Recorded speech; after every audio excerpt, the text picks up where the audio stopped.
Christmas season greetings to you. Wait minute ప్రోగ్రామ్ని వీక్షించడానికి ఆన్లైన్కి వచ్చినటువంటి మీకు ప్రభువు పేరట శుభములు కలుగునుగాక.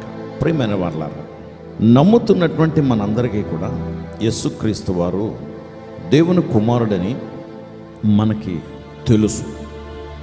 నమ్మనటువంటి వారు ఆయన దేవుని కుమారుడని తెలియదు. అయితే మనం ఎక్కడ జీవిస్తున్నాము అంటే లోకంలో జీవిస్తున్నాము. ఈ లోకము ఒక దినము గతించిపోబోతుంది. అందుకే భక్తుడైనటువంటి యోహాను ఈ లోకములో ఉన్నవన్నీ గతించిపోతున్నాయని కూడా చెప్తాడు. అంటే ఒక దినము ఈ లోకము గతించిపోతుంది, నెంబర్ 1. నెంబర్ 2, ఆ గతించిపోయే మార్గంలో ఉంది ఈ లోకము. అయితే లోకానుసారంగా బ్రతికేవారు, లోక తీరులో, లోకములో మనం ఏదో గొప్ప అయిపోవాలి, సంపాదించుకోవాలి, లోకములో నేను ఫలానా అని చెప్పించుకోవాలి, లోక సంబంధమైనటువంటి పవర్ని, మనీ పవర్, పేరు పవర్, కులం పవర్, ఇలాంటివి పొందుకోవాలని బ్రతుకుతున్నటువంటి వారు లోకానుసారంగా బ్రతుకుతున్నారు. ఇవన్నీ గతించిపోతున్నాయి. మనం కూడా ఏదో ఒక దినాన్న మరణించవలసిందే కదా. కానీ మరణించిన తర్వాత ఎక్కడికి వెళ్తాము? ఇది ప్రశ్న. మరణించిన తర్వాత తీర్పు అనేది ఒకటి ఉంది. అప్పుడు ప్రభు అయినటువంటి యేసు ఎదుట మనము నిలవబడవలసి ఉంది. యేసుక్రీస్తు వారిని రక్షకుడిగా అంగీకరిస్తే ఆయన కుడి చేతి వైపు వచ్చేస్తాం. ఎడం చేతి వైపు ఉన్నవారందరూ యేసుక్రీస్తు వారిని వ్యతిరేకించారు, లేకపోతే యేసుక్రీస్తు వారిని అంగీకరించలేదు. కనుక ఎడం చేతి వైపు ఉన్న వాళ్ళందరూ నరకానికి పోతారని బైబిల్ చెప్తున్న సత్యం.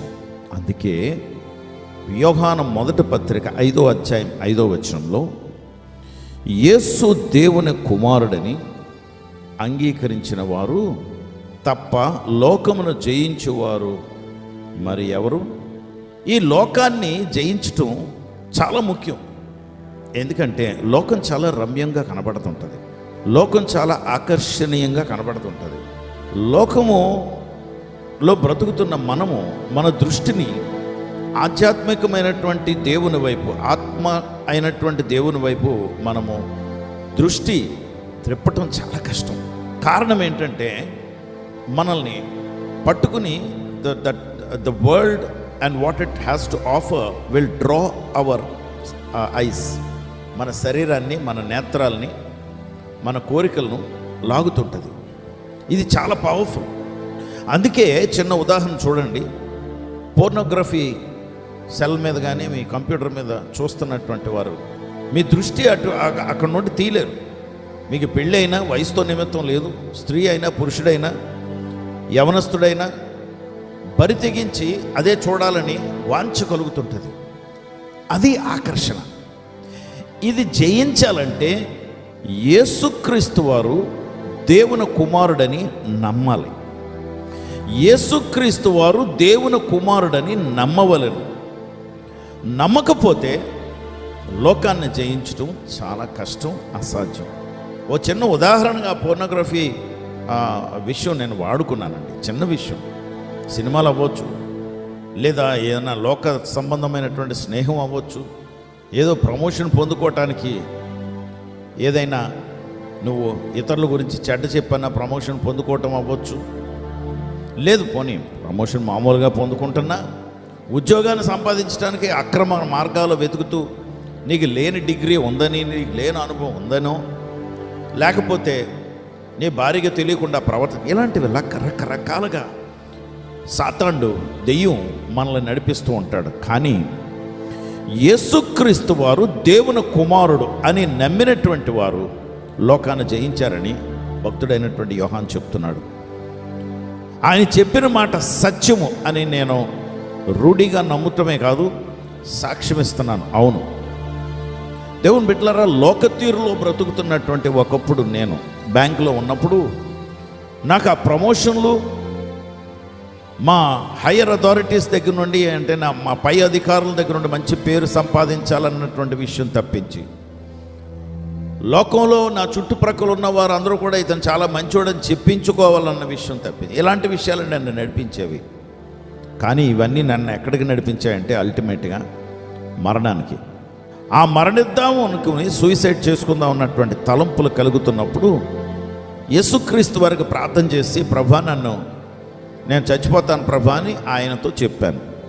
ఆయన మాట్లాడి, నువ్వు చనిపోనక్కర్లేదు, ఇలాంటి విషయాలను నేను నా మీద మోపుకుని సిలువ మీదకి తీసుకెళ్ళి మేకులతో కొట్టేశాను, వాడిని నేను నిరాయుధుడిగా చేసేసాను, వాడిని వేడుక ఎదుట ఎక్స్పోజ్ చేసేసాను, వాడి కార్యాలు నీకు తేటగా తెలిసిపోతాయి, నువ్వు మరణించక్కర్లేదు, నువ్వు క్షమాపణ అడిగన్నారు.